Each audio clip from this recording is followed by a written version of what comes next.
Hello, everybody. Thank you for coming this evening.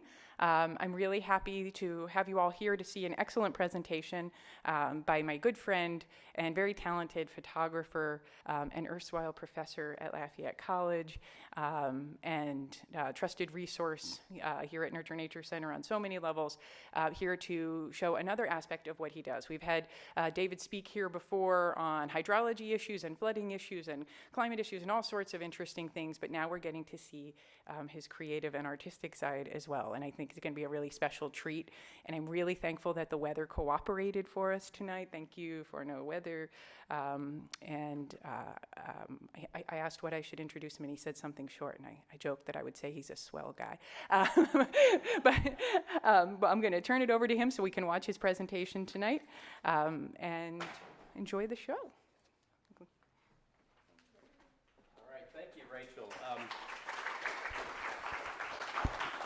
It's been a pleasure to be involved in Nurture Nature, from years ago. Bring my students here. It's such a great resource for the community. So I think this will be fun. I get to sort of work the other side of my head, my right brain a little bit. So I really appreciate that. Okay, so let's get right into this. Mostly I'm going to show pictures, but I'm going to start with some words if you'll indulge me in that. So this whole idea of why my focus is on close to home is that, I want to bring out the idea that I think too many people think that the place you find nature and wildness is somewhere else, right? And that's really not true. Certainly it's there, and there's wonderful charismatic grizzly bears and all kinds of stuff in those wonderful places, but there's also all kinds of stuff here, including bears, right? And it's just a matter of kind of tuning yourself to be observant to all of those things and appreciate them. And that's kind of the message that really I want to have about my pictures here. The other piece is, I'm sure many of you, I'm probably preaching to the choir, I suspect, with many of you, and the idea that being in nature is good for mental health, that is well established at this point. It's just, for me, part of why I do this is to feed my soul. I honestly think that because I spend a lot of time in meetings and doing hydrology, and it's nice to be able to do something very different that connects me to nature. Wilson would call this biophilia. I love this quote by Andy Goldsworthy, so I didn't want to leave this out. We often forget that we are nature. Nature is not something separate from us. So when we say that we have lost our connection to nature, we've lost our connection to ourselves, right? So I think that's a really powerful statement from an artist, of course, right?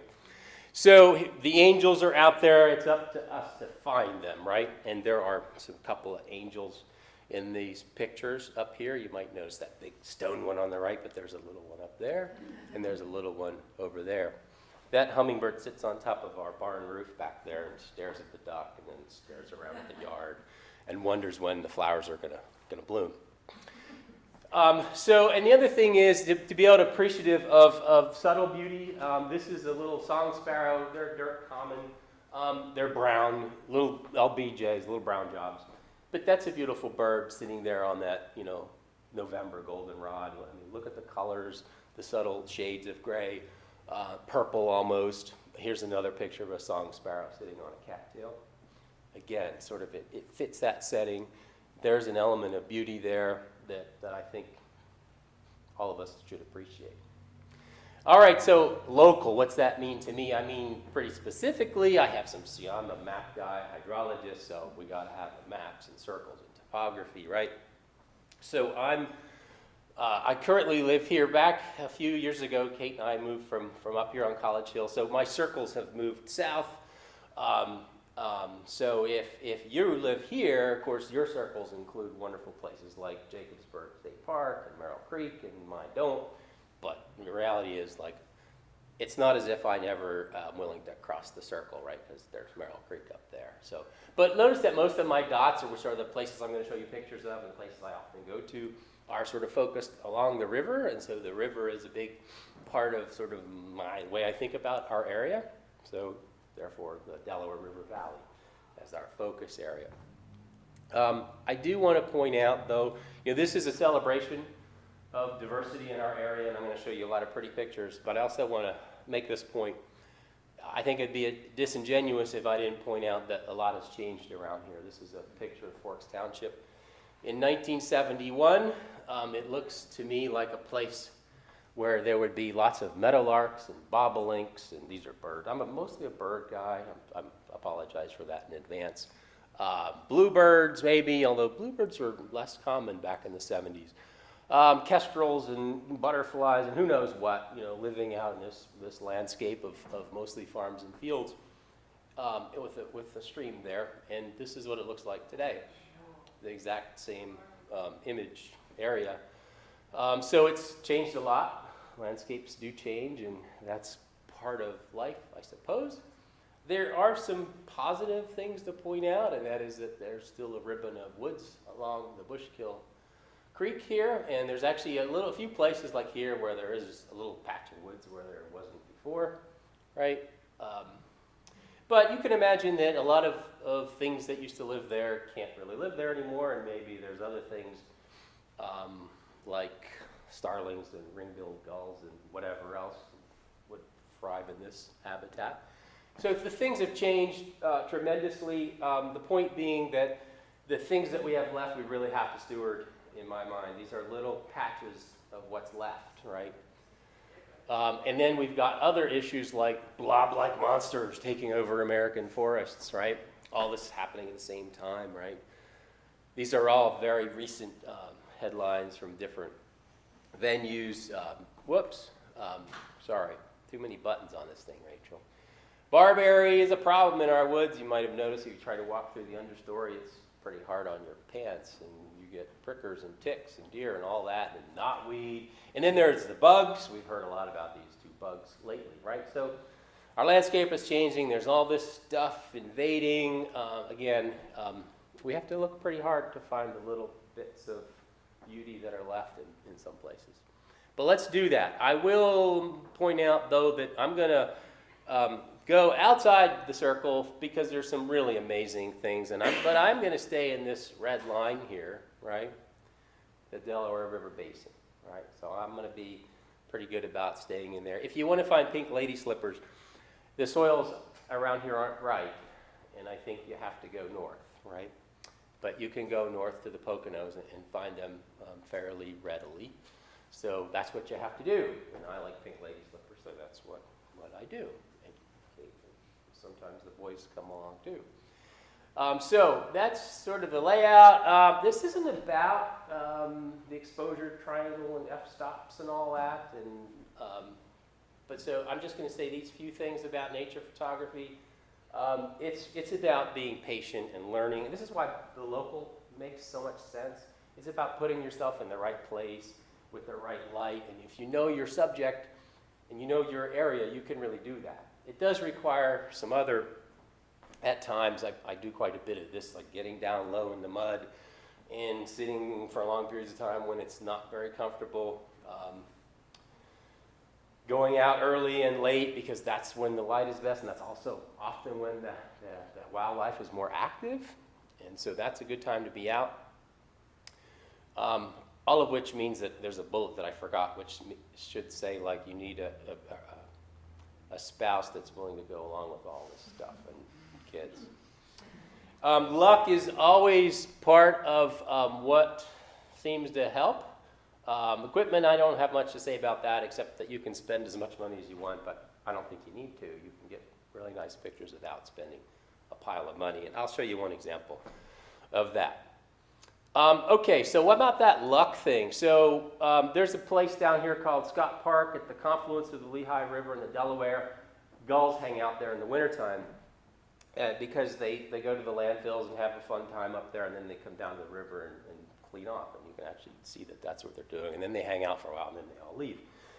And gulls tend to congregate, and sometimes, besides these ring-billed gulls, which are dirt common and you can see in the parking lot at McDonald's, are other sort of Iceland gulls and, all these crazy things that sometimes show up.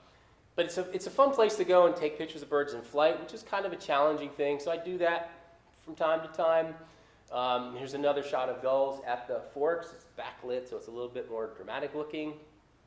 And one time I went there, and this is what I saw. A bald eagle came down, grabbed a gull, and flew directly at me. So I have a whole sequence of pictures of this eagle carrying a gull, which is still kind of flapping So a very memorable thing to happen right here in Easton.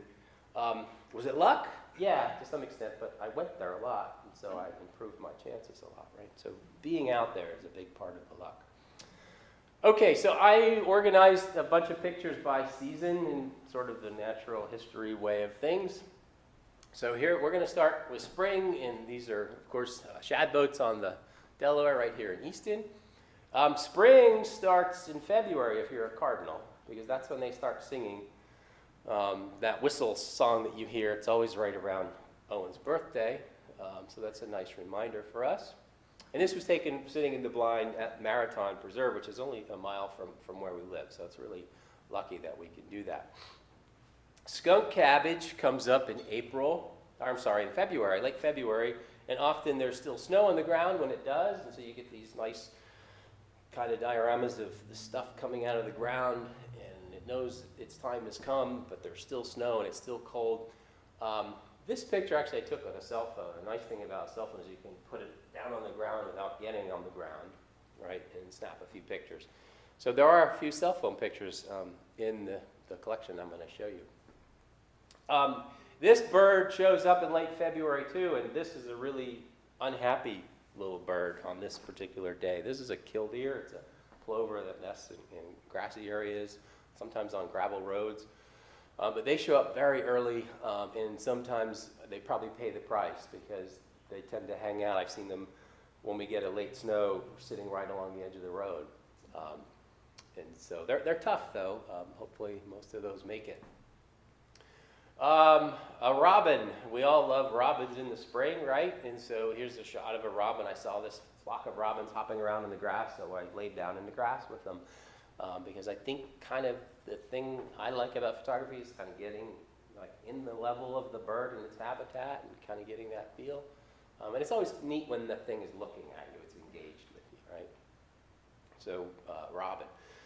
Bluebirds start looking at nest boxes very early. I can't quite tell, but there was actually melting snow on the roof of this one. This was over by Lake Nakamixon. So they're checking out nest boxes. Well, they usually don't nest until quite a bit later. And I mentioned this earlier, when I was a kid, it was quite a rare thing to see a bluebird, an amazing thing. And now, I see them almost every day, every couple of days, which is wonderful. They're beautiful creatures. Wood ducks start to pair up. There's a couple of cute little wood ducks at Lake Nakamixon also. Another big success story, bird that was quite rare in my childhood. I'm lying in the mud with a portable blind on top of me. I do a lot of that. It's hard on the clothes.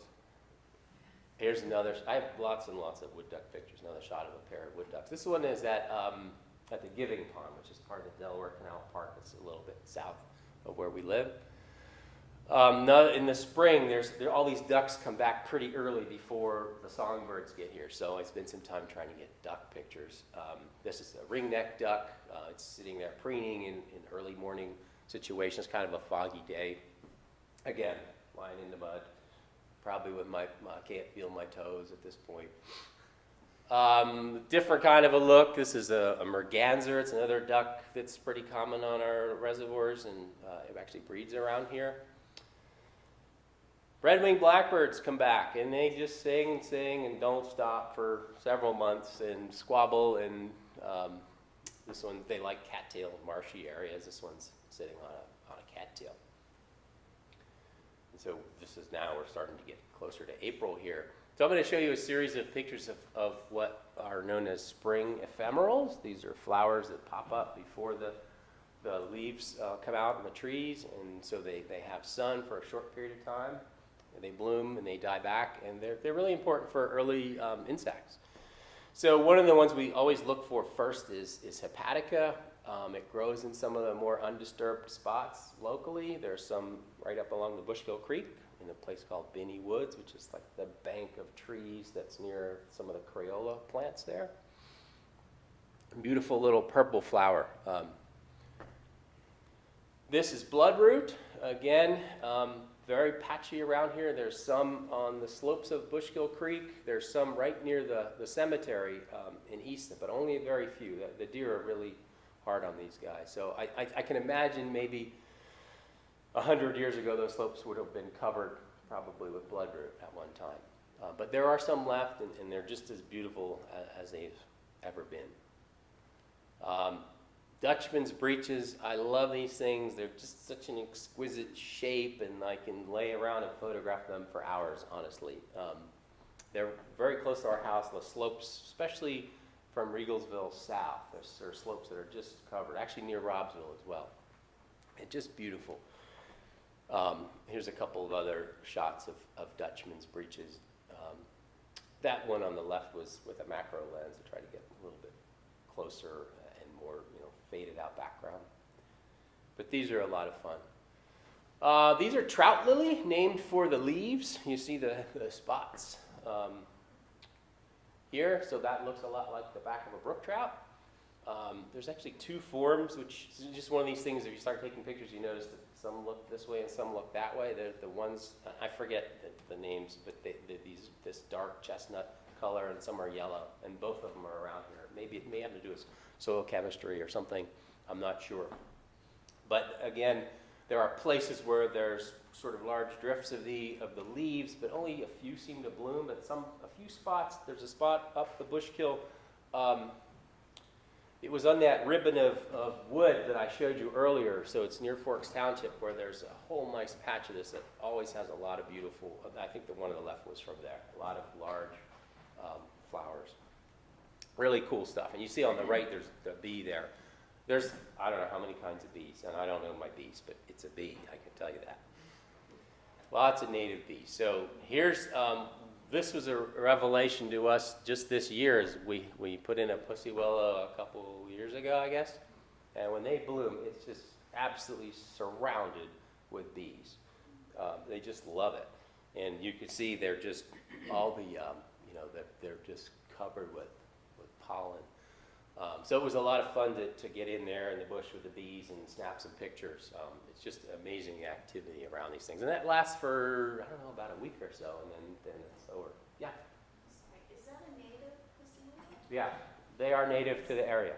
What kind is it? You want like the Latin name? Not sure. It could be maybe different types. It's fairly common along wet margins around the back edges of lakes and things like that, usually pretty wet spots. Yeah, I'm a hydrologist, and my botany's pretty suspect. Yeah. Those were with a 90 millimeter macro lens. Here's some the native bluebell. I know a few of these, Mertensia virginica. This is on the road going up to Marathon Preserve along Sunnyside Drive. I don't know if these are fully wild or escaped, but they're sort of all over the bank there. And there are, I don't know of a lot of places right locally where there's a lot of bluebells, but there are other places, like if you go along the floodplain areas of the Potomac River in Maryland, they're just everywhere. So just a really neat flower in the spring. I love these, Jack in the Pulpit. Again, there's lots of variation in coloration in these things. This is a particularly kind of rich, dark colored one, and that's what got my attention. This is Jack in the Pulpit. They're pretty widespread and common, but this one was at the Marathon Preserve.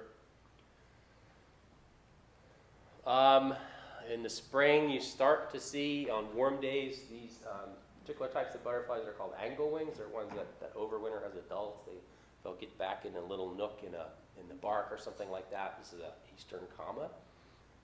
So another one that's fairly common on these kind of warm days is the morning cloak. I don't know if some of you may know. It's a dark with a sort of a pale yellow margin to the wings. So these are signs of warmth to come. It's funny because they'll come out and then for that warm day, and then you won't see them. They probably went back into their little nook, back into hiding. They're pretty smart about that. Tree swallows a pretty early arrival, and they sometimes get here a little too early, it feels like, because I've seen them skimming over the Delaware River with ice floes going by, and they're picking up on some insects, some kind of a hatch maybe. So this is a cold morning up at our Metzger Fields, which is Lafayette Athletic Fields up there. A colleague of mine, Mike Butler, has a lot of bluebird and tree swallow nest boxes up there. So this guy's looking at me like, leave me alone. I'm cold, go away. So I did. And this was just recently, now it's spring fever and it's warm, and so they're moving on with breeding season. It's often useful to just shoot from your car because they don't tend to recognize that as a predator or as a problem. So I do a fair amount of that. Columbine, love it. It's just exquisite stuff. It's as amazing as anything you might go look at in the jungle in Costa Rica. It grows very commonly on outcrops. Down our way, this is the Brunswick Shale, the red shale that's along the river. This was a particularly really good year for it. It seemed like just almost like huge clumps. So it's a great spring flower. It also comes out right about the time that these guys show up. So I'll be showing hummingbird pictures soon. So I don't know that I've actually ever seen a hummingbird at a Columbine, but I understand that's what happens. Hummingbirds do a lot of feeding on insects. They're not just feeding on sugar water all the time. Ospreys come back late March, usually, beginning of April. And this is a very visible raptor. They're doing really well in our area. They are just about using up every possible nest site. And unfortunately, Met-Ed has been taking nests down, sometimes illegally. They're using a lot of cell towers in our area. There's a crane over Cooks Creek where they're replacing a bridge, and I made a comment to my friend Eric here. If they keep leaving that crane out, there's going to be ospreys attempting a nest on it, and guess what? That's what they kept repeatedly doing. So it's unfortunate because the river's very high. They're using all this energy building a nest, which is definitely not going to be productive. So I don't know how well they're going to do this year with the way the river flows up them. This one on the right are the bigger pictures at Lake Nakamixon.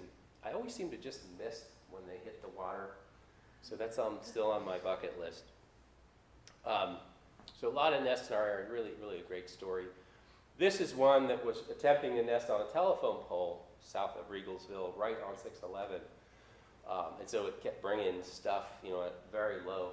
Typically they're higher up, but the telephone pole's fairly low, and I was able to get some nice pictures. Unfortunately, they didn't then use the nest, and I think maybe they were planning the second year, but then it took it down. Because we've got a lot of bald eagles and a lot of osprey around, you sometimes happen to be in the right spot, and these guys here were battling with the local osprey pair one morning when I was sitting in a tree, a blowdown right along the river. It's near Milford. So there's a beautiful nest in a giant sycamore that overhangs the river just south of Milford. It's just classic. This hunchback guy is a green heron. They show up around this April time of year. And I highlighted that this is actually within 200 yards of my front porch. And this cool little bird, eats frogs and minnows and whatever else it can find in mucky places like where I was sitting when I took this picture. But I wanted to show you my 1 mile circle because, it's a sort of a form of listing. What kind of pictures can you get within 1 mile of your house or in the yard? Listing is this thing that rabid bird watchers do that keep lists about everywhere they've seen this bird and that bird, and do you need a such and such prothonotary warbler for your Bucks County list, and people were into that. So I live right there. There's this thing called Wide Waters, which is where the canal boats used to pass. They would pull the canal boat in there while the others would go past, and the remains of it are sort of this swamp where wood ducks and green herons hang out, and my porch is there, and it's right there, so that's pretty handy, right? Marathon is up here, by the way, so that's within a mile of my house. That's the southeast corner of Northampton County there. So it's pretty nice to have this, if you like sitting in the mud, taking pictures of birds right next to my house. I haven't shown you any mammals yet, I don't think, so part of our biodiversity is a chipmunk. They're really smart. I noticed they don't come out until it really is warm, right? They're not like killdeers showing up in the snow and stuff. You don't see chipmunks until it's really warm out there and it's spring and they know they can feed. So they're down in the rocks sleeping up until May, really. Another kind of heron that's fairly common around here is the great blue. This is at Lake Knock. There's a rookery, I guess it's called, at the lake, and there's another one in Quakertown. So you see a lot of activity of herons around the lake. And if you just sit there, they get really close because they don't recognize you as a person. So I'm just pointing my lens up at this thing. It's practically right over top of me. Another view of a heron with a reflection. Warblers. So this doesn't, there's these group of birds called warblers. There's like 30 species. They're very colorful. Birders, when they're first learning birding, just go gaga over warblers. And you never really lose that because there's so much diversity, and they're beautiful, and they live in the tropics most of the time. And then they come up here so we can see them and hear them and enjoy them. The water thrush is one of my favorites, even though it's probably one of the plainest. It's got a beautiful song. It lives along these beautiful rushing streams, high quality habitat, and it feeds on aquatic larval insects and things. So it's a really neat bird. So this is sitting at a local stream not too far from where we live. But really, again, I'm sitting there. I know the bird's there. I'm just waiting for it to hop around in the pool in front of me. So I have kind of a love-hate relationship with warblers. I loved them when I was a birder. Now that I'm a photographer, they're the most frustrating little buggers. I have lots of pictures of warblers, but mostly there's sticks all around, and they just kind of look ridiculous. Palm warbler with sticks, yellow warbler with sticks. This isn't bad. This is a nice briar with a yellow throat looking at me. So I kind of like this one. I have lots of yellow throats with sticks too, though. And this is another one I like a lot because this is a black and white warbler in a dogwood, blooming dogwood, and this is a marathon as well. So there, the sticks kind of work. Hooded warbler, up there, not coming down, forget it. These are beautiful little guys, but mostly I haven't had any luck getting their pictures. And maybe it's partly the equipment I use, I don't know, but it seems hardly worth the effort. This time, the reason this one's at eye level is because I was up on an outcrop, and this little flock of warblers was sort of right in front of me in the treetops. And so this is a fairly common one, the yellow-rumped warbler, poking around in those little buds there, the birch trees. But more often than, that's what you get. It's also known as the butterbutt because it has this bright yellow rump patch. So a lot of my pictures look like birds looking in the wrong direction and stuff. So maybe I should just give up on the warblers. These are easier, partly because they come to your bird feeder at times, and my tripod was set up in the kitchen, and the window was open, and that's how I got that picture. So, but for those of you who live near wooded areas, they'll often come to your feeders in the springtime. We've had them just a couple times where we live right in town. This is not a great picture, but I put it in here just to illustrate that part of just being out there in the field is seeing behavior, right? So it's pretty hard to see here, but this is a pair of Baltimore orioles. They're building a nest. There's a nest starting here, and this male was hanging upside down and kind of spinning around, and this female was squawking at it and passing it stuff, and it was kind of interesting, maybe analog for life, I don't know. Anyway, it was fun to watch. This is a beautiful, one of the things that Kate and I share a love of orchids, just incredible variety and the rarity of them and the uniqueness of them. This is a showy orchis. They're pretty uncommon, but if you find the right spot, you can find a lot of them in a particular area. And this is down in the Game Lens in Bucks County, where there's beautiful clumps of this stuff. And here's some more close-up shots of the same flowers. But we go back every spring, and you can never have enough photographs and enjoy. I could lay around in the woods surrounded by those things, and ovenbirds are singing and scarlet tanagers are singing. That's a lot more fun than going to faculty meetings, I can tell you that. Okay, we're going to go on a journey here. I have done this just about after the semester ends for a number of years now. And you have to drive about 100 miles south, which isn't far considering what's there. And it's this whole scene. And these ancient critters are coming ashore to lay eggs, and so they're basically having this big orgy. There's lots and lots of it. If you stand in the water and the water's coming in, you feel them walking around and picking on your toes and stuff. It's a little weird. But they're there to lay their eggs, start the next generation of horseshoe crabs. Oh, here. Sammy, pass. So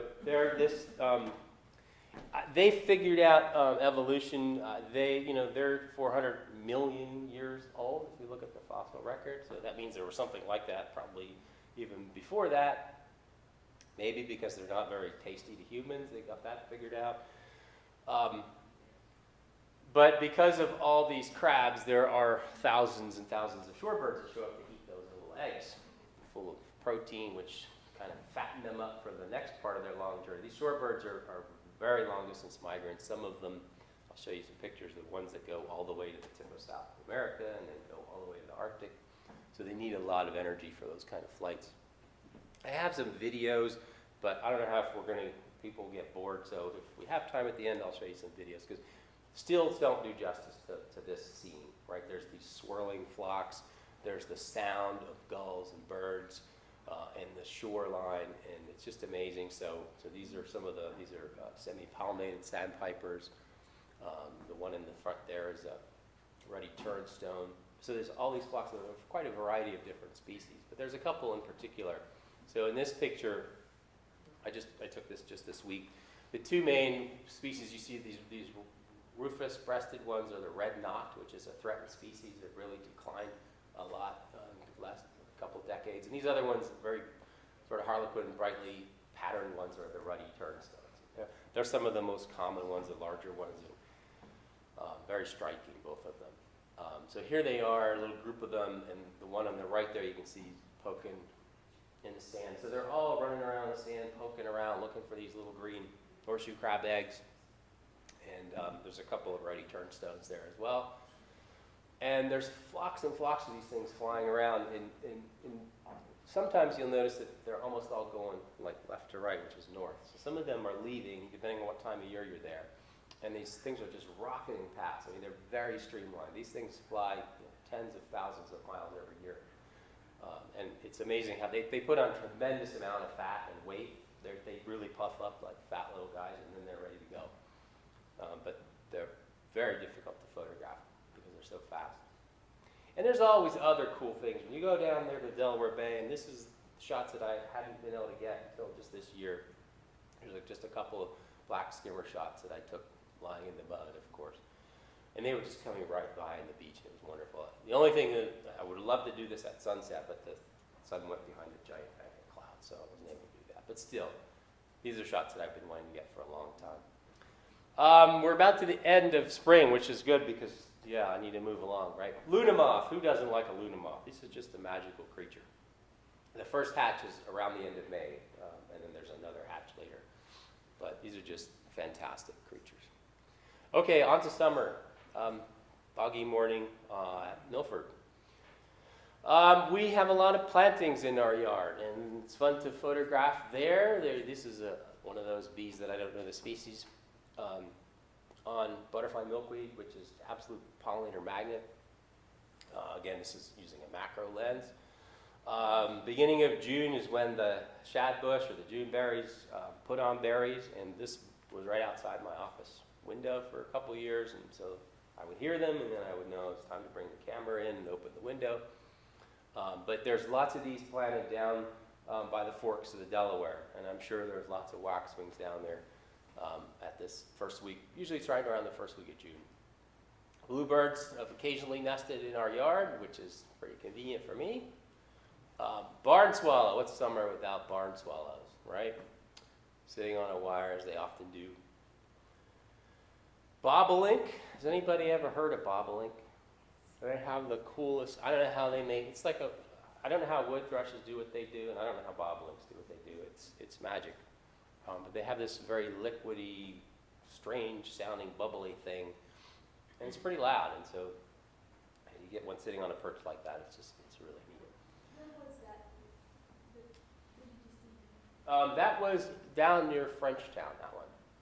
There's only a few places where they're really reliable in this area. There's always places with quite a bit of grassland and tall grass. A lot of the hayfields get cut too early, and they're not able to breed. I think I've had this on a couple of slides. You really should plant your yard for wildlife, given what I said earlier, right? If you have a yard. This is Anis hyssop, another pollinator magnet with a tiger swallowtail. This is a brood of wood ducks down across the field from our porch in the canal. Unfortunately, there's no water in there this year because they're doing repairs to the canal. The same thing happened last year, so my favorite little wood duck spot is empty of water. And here's a close-up of one of the little, just want to take that little guy home, right? Okay, here we're going to go up to the Poconos because we like to see pink lady slippers. And I want to just make a point here for those of you who are thinking about plunging into this whole digital photography thing. This picture we took with the first digital camera Kate and I ever owned. A camera that I tried to trade in last year, and they said, that's worthless, we don't even want it. So, but it's capable of that, right? And here's a couple pictures I took last year. The one on the left probably got me banned from Facebook, but anyway, pretty much another nice picture of a pink lady slipper. There's a lot more money in those pictures than those, so you don't need the fancy equipment. This is up in Tobyhanna State Park in the Poconos. Hummingbirds, I love trying to photograph hummingbirds. This is right off our front porch. Bee balm is a wonderful plant that they just love. And it blooms for a long period of time, so they'll keep coming back and back to the bee balm. And we actually, at our place, don't see many hummingbirds until the bee balm starts blooming. I think that kind of also corresponds to when the first brood has hatched and they're out, and so there's just more hummingbirds around. So here's another shot from our yard with bee balm. Here's one. This is out the bathroom window. There's a perch that this particular bird really liked to use, and so I figured if I just set up there and waited long enough, they would do one of these classic stretches right in front of me. So that was really neat. Cardinal flowers, another plant we have a lot of at our place, and when the young hummingbirds are around, they seem to prefer this to anything else, and they get this little thing on top of their heads, and what that is from is poking in here and getting this little hook, pulling on their feathers, right? So, yeah, no, that's juvenile hummingbird. Here's another one at Cardinal Flower. Some of the people who are really into hummingbird shots insist that you have to have a high enough shutter speed that everything is completely frozen, which I think is personally nonsense because you don't actually see that with your human eye. So I'm perfectly happy to have these wings blurred like this. I noticed a long time after I took this picture that there was something on that thing's forehead, so I blew it up, and it looked like an ant. All right, which is pretty cool. Another picture, this is on our front porch, right near, as the sun was coming up. What I haven't told you is that there's a feeder just off to the right. And this is like the equivalent of a hummingbird if you're a moth, and these things will come around in the yard now and then, and they really like wild bergamot, monarda. They're always in that stuff in midsummer. So this is a peregrine falcon. We're really lucky in that one of the few cliff nest sites in the whole state is just downriver from where we live. And this is truly lucky in that I was invited to come along when the Game Commission banded these birds. Because the reason this bird's so close and looking angry is because it was angry and close. Because those guys from the Game Commission were messing with the nest, right? Here's another picture looking down onto the river. This is a very upset female peregrine. And some of them apparently pretty aggressive. This one was not. But so that there was an element of luck in getting those kind of shots. This was the day I was sitting at there's a rock ledges down at Milford Bluffs, right along the river, that Brunswick Shale outcrop there, and these two osprey just flew right in front of me and looked very surprised that I was sitting there that day. That's always neat to see these birds at eye level, and sometimes below you. I'm sort of a turkey vulture lover. They're homely, but they're also amazing masters of the air. Green heron hunting at Giving Pond, and I was in a kayak. I've since decided that the kayak thing isn't very good because it's really hard to be still in a kayak, and if you want good pictures, you have to be still. I don't know, maybe I need to anchor myself or something. Goldfinches in the yard. Don't deadhead all the stuff that you have because that's what they're looking for. That's what they'll come for. So that's coneflower echinacea. And here they are. Here's one with a fledgling feeding on, this is some kind of cultivar monarda. That's just right off our back patio. Canada lily is a beautiful flower, pretty rare in this area, but we know of one spot in a wet meadow near Lake Nakamixon where you can find them. And there's something on there, and it's an insect, and I don't know what it is, but it's the long antenna there.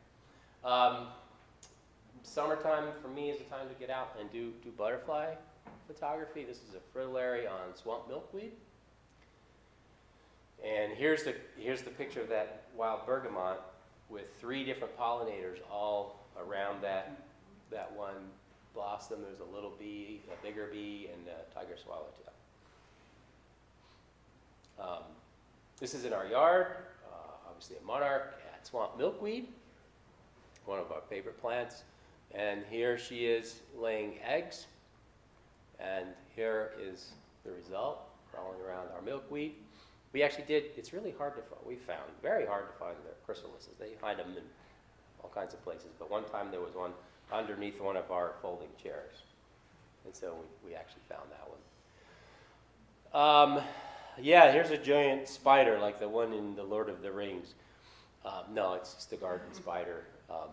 But it's pretty big. I wouldn't want to be a 1-inch person walking around near that thing. But they're pretty. They keep some of the other bugs in check. I love box turtles. This one I was able to rescue on Route 32 south of where we live. And here it is up close, looking pretty mean and tough. They eat just about anything is what I understand. Bugs and earthworms and berries and anything they can find. And they grow to be quite old as well. Mushrooms are something else that we enjoy. This is a beautiful clump of jack-o'-lanterns, so you don't want to eat these. You do want to eat those, though. These are beautiful, too, and they taste beautiful. And last year was an amazing year for these guys. This is not a great photograph, but you get a sense of you've gotten the right spot. You had dinner, right? I won't tell you where that was. This is a sunset from the Milford Bridge. It's one of the best places near us for sunsets. And the boys were there that day, right? Remember that? You wanted to go home, right? Okay, fall. So this is a case where I was sitting next to a stream looking for some bird, and this leaf floated by. I thought, that's the best thing I've seen all day. I better get some pictures of that. So here's what we like fall to look like. It didn't look like that last year. You probably remember. Nice field of goldenrod on a crisp blue sky day. The goldenrod is really great for monarchs and important. And from what I understand, it doesn't cause you to sneeze. It's other stuff that does, right? So don't listen to your doctor if that's what they're telling you. Here's a monarch in flight. I do a lot of hawk watching in the fall, and sometimes the hawks aren't cooperating, but the monarchs are flying by, and so it's good sport to try to get a picture of a monarch in flight, which is not easy. It's mostly luck. Red fox. I'm a big lover of foxes. Unfortunately, I haven't had much luck finding a den. This was right along the Bushkill Creek on the bike path one day. I think most of that grass is Japanese silk grass, unfortunately. But he was living in there. This is pretty near the old Bushkill Park. Butterflies are in early September. A lot of those around. This is a red-spotted purple boneset. And this is actually a reclaimed former industrial site, partly a Superfund site down near Milford where there's an old paper mill. But it's just full of butterflies in the fall. Here are 2 beautiful but introduced species. Spotted knapweed is the flower, and that's a painted lady. There's also an American lady, which is native, but these painted ladies are everywhere. This is in our yard. This blue mist flower is a fall bloomer and often attracts butterflies. That's a red admiral. Okay, so I mentioned hawk watching. This is a broadwing hawk. They fly in big flocks, and most of the time they're way up high. So if you want to get a picture of broadwing hawk, you've got to get there in the morning or evening when they're low enough to get a half decent picture. This is over near Merrill Creek in New Jersey. And let's see, there's a 30 up there. So we went outside the circle here because the Kittatinny Ridge is just north of here. And it's every bit on the right day as exciting as being down on the Delaware Bay in May. It's just not as dependable. You go to Delaware Bay tomorrow, I guarantee you're going to see what I showed you pictures of. But having a good day on the ridge is a little bit different. But when you get there on the right day, it's magic. So this is one of the more common birds, a red tail, and they're doing quite well in our modern world. You can get lucky and have a goshawk fly right in front of you, and they're not doing well. They're rare and they're declining, and we don't really know why. So that was quite the day when that happened. One time I was sitting over near Merrill Creek Reservoir, and I heard this woofing around in the bushes, and two little yearling bears went past me, and lucky I was up on a rock, and I don't think they ever saw me. So I actually had to make a noise to get them to turn around and look at me so I could snap a picture. But there are bears around. There's all this other stuff that I don't have time to show you pictures of, like dragonflies, right? Odonata, this is a eastern pond hawk, a pretty common one, but they're just beautiful, and they have a life cycle that's every bit as amazing and mysterious as the birds that I'm in love with. The warblers occasionally cooperate. They look different in the fall, though. They tend to look dull, and the old Peterson book had a page called Confusing Fall Warblers. And I was confused for a long time as a kid, like, why is there a page called Confusing Fall Warblers? But they all look dull green and yellow, kind of like this guy. But they're going back south, and there are times, like if you're up on the Kittatinny Ridge, where there'll be lots of warblers in early morning in September. I always try to get wood duck pictures with fall leaves, so you get the reflection, the color of the fall leaves. And on the Bushkill Creek, there's these sort of semi-tame wood ducks, so it's sort of cheating, but they're always there, and people feed the mallards and stuff bread, and then the wood ducks hang out with them. So it's not too hard if you're willing to go over there by the academy there, find your wood ducks. We pretty much late every fall get a few snow buntings that hang out on the shore of Lake Nakamixon. And I'm always bugging my friend Eric to tell me if he sees a snow bunting, because then I'll go lie in the gravel and try to get pictures of them. This is one that was just as the sun rose, you can see that the long shadow, and it's stretching on the rock in that early morning light. Some of these ducks are coming back. So hooded mergansers are one of my favorites, and they show up on Bushkill Creek as well. And this time I was sort of hiding behind a bush, and they happened to this whole group of them swam right past me without seeing me, which is pretty unusual. They're pretty wary. Okay, on to winter, which is good because it's 5 till 8. Occasionally the river freezes up near us, and it always creates an interesting scene, so I'll put that one here. The other one that's amazing is, if you haven't seen this, is on a completely still, cold day when the river's warm, there's this hoarfrost, there's these basically little ice particles that are just falling out of the sky, just like magic, and it's the water vapor that's condensing, and it's like these plate-like particles, and it's just reflecting everywhere. It's just really something to see. But you need a really still, cold morning for that. Everybody likes a cardinal in the snow, right? So snow is actually a really neat thing to work with. I found as a photographer, it adds a lot of interest. So this one, I was sitting in the same blind as that other cardinal picture that I showed. I always like this picture of the junco sitting in the clouds. This is just right out the back door, near feeders, but just sitting in the snow. This is a bird that lives in the wide open spaces. These are horned larks. And particularly when there's a lot of snow cover, they come to wherever they can find open ground, and that's often right along the roadside.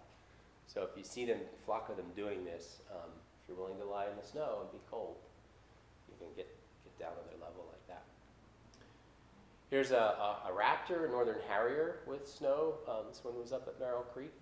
I saw this bird kind of over a rise, and so I went kind of running up and crouched down low, and he came up over the rise, and so that's how I got him looking at me like that. Another little sparrow in the snow, a little sparrow in the bushes, some nice evening light. I like sparrows, though. This is a neat thing, another success story. This coyote just sat there and watched us watch it for a while, and then kind of just turned around and walked off. Didn't seem too impressed or fazed by the fact that we were sitting there looking at it, right? So coyotes have made a huge comeback in the East. And they have a fair amount of wolf DNA, so they're bigger than the western coyotes. That looks kind of like a wolf, doesn't it? That's what we thought that day. All right, one of the probably big attractions, I think, events in this area is when the snow geese show up. Really gets a lot of people excited along Route 22. Here they are doing their snow thing, hunkering down in the snow. They're pretty tough. This is at Green Pond Marsh. So this is an early morning shot of them taking off. By the way, Green Pond is probably the only place around here where you possibly could see some of that birds that are down now in the Delaware Bay staging for migration. Some of them will stop over in the shallow water in the flooded fields at Green Pond. And so there's actually a long list of the really serious birds in the area, a long list of species of shorebirds that are in that spot, and it's really very hard to find anywhere else in our area. Another picture of snow geese taking off at Green Pond, landing at Green Pond. It's a good spot for snow geese. This one's just right behind our house. There were big flocks. Pretty much every year they basically work their way around where they're feeding in the corn stubble. And so they're moving around these flocks. They roost or they sleep over at Merrill Creek or in the quarries. And you see them out in the corn stubble eating all the waste corn. So they're moving around. Oberly Road is a really great place to look for them. They usually show up there at some point, January or February. Huge numbers. I mean, and what's interesting is people go certainly to Middle Creek Wildlife Area just to photograph these snow geese. There's also swans there that we don't have. But I've been there once, and there were busloads of tourists with optics there. Nobody comes out to Oberly Road to look at these things, right? Which is fine, yeah. But it's really quite a phenomenon in this area. And my understanding is this is a fairly recent thing, like starting in the 90s, that this, from longtime birders, they weren't around here before, so they've changed their behavior. These are flocks, flying around at Oberly. So all this food, right, these fat geese attract predators sometimes. So this is not a good picture, but just to show you that things like golden eagles do show up within 5 miles of Easton, which are pretty unusual. And that bird hung around for at least a few days in the area where this was last spring or last February. Because that's such a crappy picture, I'll throw one in here from 2,000 miles away, but that's not really fair. And then there are other really unusual predators that show up too. That thing right there is a raptor, right? And this guy's been hanging around our snow geese for a couple of years now. That's a gyrfalcon, right? And I was lucky one day, and I was there, and all of a sudden the geese went crazy, and I saw this thing flying through the geese.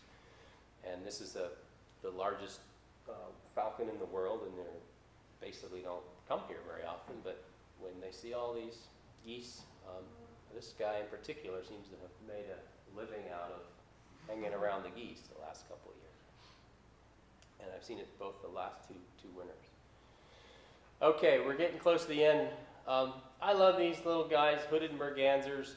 This is winter, but they're starting to think about spring, and they're always doing this crazy stuff, particularly if there's a female around. They're strutting and raising their crest and acting crazy. And I was actually in the creek in my waders with the lens resting on this overhanging branch, and this guy was swimming right in front of me doing all this crazy stuff. These are the other common mergansers. Again, I was right next to the creek, and they're just swimming past because I'm hidden. They don't see me as a person. Here's one where this one was at Giving Pond sitting up a little, because if you want to get a reflection, you can't be too low, right? So depending on what shot you're going for, I was sitting in a low chair this time. This is a female common merganser, a wood duck at Giving Pond with a reflection. Of course, we can't talk about winter without a chickadee picture, right? Gotta love our chickadees. And this is another cedar waxwing shot feeding on these junipers. I see here they put on a whole lot of the, I don't know if they're, I guess they're actually cones, the junipers. But there was a whole flock of them feeding on there. And I was sitting in my car and they weren't really bothered by me. All right, I just want to focus a little bit on, we're almost done here. This one particular spot, this is close to where those pictures of snow geese were. It's a grassland preserve.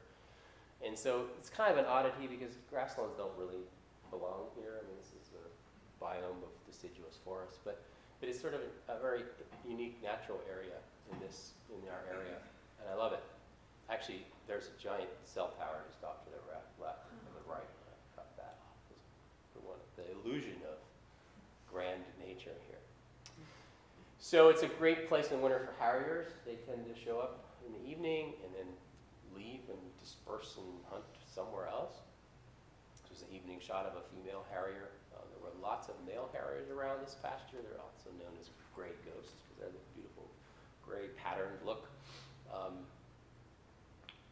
But they showed up many evenings this winter. This is one where I was there in the morning and I was really cold and I was just sitting and sitting and sitting, and I knew they were in the grass because they hadn't gotten up yet, and I knew they were there. And finally, one of them got up and flew directly over my car, so I was able to get a couple really nice shots. This is a kestrel. One thing I've sort of maybe moved more towards is pictures that show more habitat and less bird. Sometimes it's just a better vibe. So this is a kestrel sitting out there in the grasslands. And here's a little savanna sparrow sitting on the top of the bushes. Here's a more classic close-up of the same type of bird at Cohaston. All right, so the last thing here is we do have bald eagles around, but if you really want to definitely go see bald eagles, just go up the Delaware. There are places where it's like guaranteed that you can see them.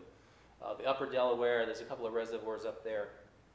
So it's almost a guarantee. And this is where the Lackawaxen River meets the Delaware, is a spot where they always congregate there. So if you really want to get your bald eagle fix, that's the place to go. You got to drive a little ways though. And we have bald eagles, and this is a pair that's nested for years on Lynn Island in the Delaware. And I don't mind telling you that because the nest is out there on the island and you really can't disturb it. But unfortunately, this was their favorite perch tree and it fell over last year. And then it's back to spring. And I guess I'm done. Thank you.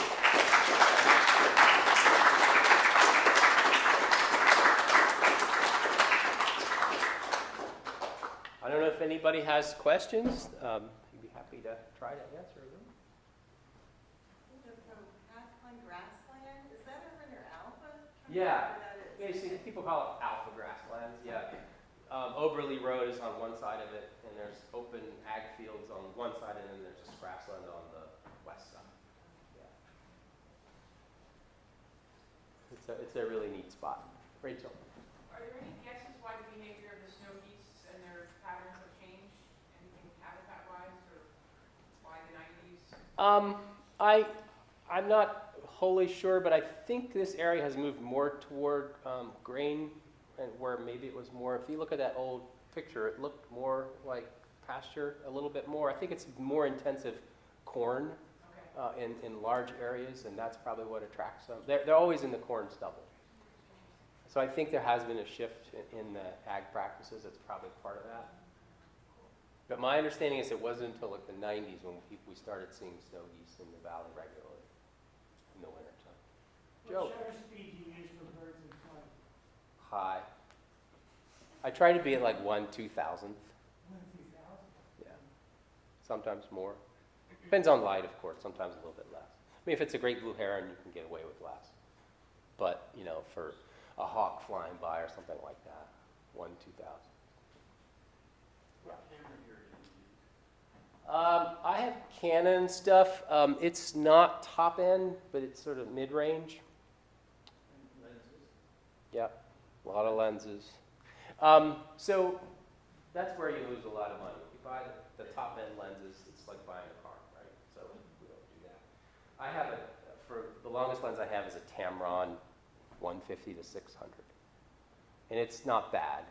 It has its limitations. It's not good at birds in flight, for example.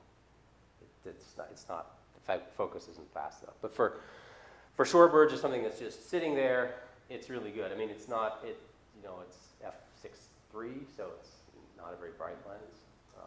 But yeah, I do a lot of macro work these days as well. But yeah, I don't think you need that. You need to spend $10,000 to get really nice pictures. Yeah. I just want to say a bobolinks for saying the sounds they make. Yeah. I call them R2D2s. Yeah. I think That's a that's pretty what good they sound like. description. R2D2s. I call the bobolinks R2D2. The sound they make kind of sounds like Yeah. R2D2. It's amazing that it comes from that little bird. But when they're singing, all their feathers are puffed out. So there's a lot of effort in creating the R2D2 sound. It's pretty quick. Yeah, Joe. I'd like to see the videos. I could see if I can get the videos to run. I might need Pete, and Pete's gone. But Pretend BB. yeah, let's see what we can do here. Well, let's start with bobbling.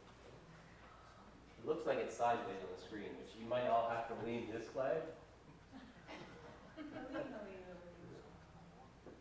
What does that mean? Hit yes? Sure, let's try yes.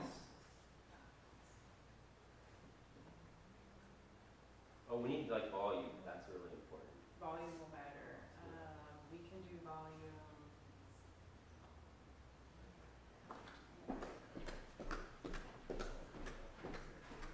So the bird is sitting in that bush there at the top. You can't see it, but you can definitely hear it and get the volume up. Should I hit go, Rachel? Yeah. No. You can hit go and I'll try to make the. I'm hitting go. I don't hear it. Oh, you can hear it? We make it really loud? Just do it again.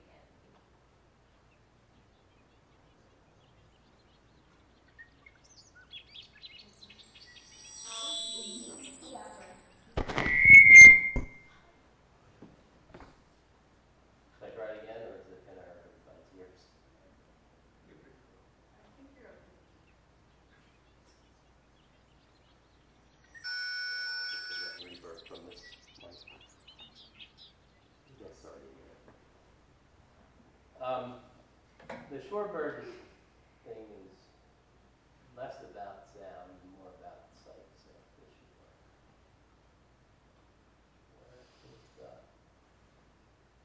Where's the maximize? Yeah.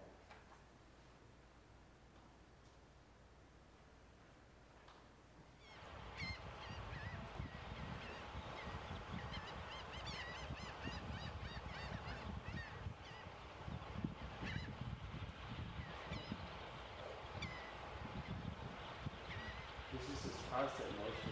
They're very flighty. I mean, they get bothered easily and they all take off and swirl them around. But being there in the sunset with the waves lapping the shore and all these birds zooming around, and it's like this ancient kind of primal thing that you're in the middle of, and it's pretty special in my mind. And where is this exactly? So there's a couple places I go to. It's in northern Cape May County. It's kind of right on the curve. There's a place called Reed's Beach and Cook's Beach, and this is East Point, I think, is where this one was. I could show you on a map, but you don't have to go all the way down to Cape May. It's before you get there. It's near Dennis, that little town of Dennis, or Dennisville. Don't the horseshoe crabs come up at night on a full moon? I don't know if that's the case. What happens on the full moon is that the tide is extra high, and it pushes, you get higher high tides, and then when you get high tide, all those birds that are out there in the mud flats feeding are jammed up against the shore, and so it's much easier to see them. So I try to look at, when there's going to be a full moon when I go down there. But I don't know if, my sense is they're coming in every day to do their thing. Because when the tide goes out, you just see them all over the place in the sand. But yeah, highly recommend. Rachel? So I have the opposite question of some of the photographers in the room. What is a, it's a 90 question, what is a blind? Oh. Like, In Britain, they'd call it a hide. okay, It's, you know, it can be a actual box structure. For me, it's just like, it's a fabric camo thing that I throw over me. And so I'm lying down with this camo over me, and it's got a screen in the front so I can see out and a hole for the lens. So it's, basically, I just look like a lump of leaves and dirt. so they don't know you're there. They sometimes see the lens, and it depends on the species. Some of them are much more skittish than others in some locations I found, because they're used to seeing things a certain way, and then they see this lump with a round thing sticking out of it, they just immediately like take off. So it's a little hard to figure out sometimes. But like the little ducklings have no sense of any of this, and so they'll just swim right past you while mom is like, oh, I don't like this. And they're like all right in front of her.